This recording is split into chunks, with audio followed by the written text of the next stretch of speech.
دیکھیں مجھے نہیں سمجھ آ رہی ہے کدھر سے خبر نکل سکتی ہے، کیونکہ جب ہم عمران خان کے ساتھ تھے تو ہم نے ان سے ایک سوال پوچھا تھا، کسی نے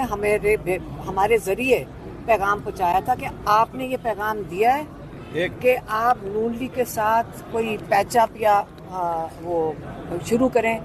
انہوں نے کہا تھا بالکل نہیں۔ یہ تو میں اپنی بات بتا سکتی ہوں کہ انہوں نے کہا تھا نہیں، یہ کون سی بات ہے کرنے کی، میں ان سے کوئی پیچ اپ کی کیا بات ہے نون لیگ کے ساتھ، وہ اس چیز پہ نہیں، انہوں نے ہمیں تو یہ جواب دیا تھا۔ تو اس کے بعد جب کوئی خبر نکل رہی ہے کہ بات چیت ہوئے گی، مجھے سمجھ نہیں آ رہی کہ نون لیگ کے ساتھ عمران خان کس چیز پہ بات کریں گے۔ یہ وہی لوگ ہیں جنہوں نے سارا مینڈیٹ چوری کر کے، چور کے ساتھ آپ کہہ رہے ہو کہ جا کر بیٹھ کے ہم نے بات عمران خان کی طرف سے کیا کریں گے کہ جیل میں پنجاب میں ہے، سارے کیسز اور ظلم پنجاب میں ہے،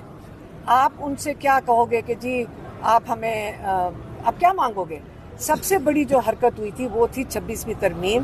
جس کی وجہ سے خاص طور پہ لائی گئی تھی تاکہ عمران خان کو انصاف نہ مل سکے۔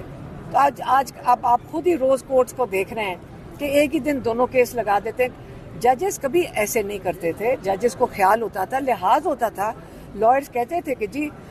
آج میں پیش نہیں ہو سکتا تو جج کہتا چلو میں اگلے دن لگا لیتا ہوں۔ جان کے ان بیچارے ججوں سے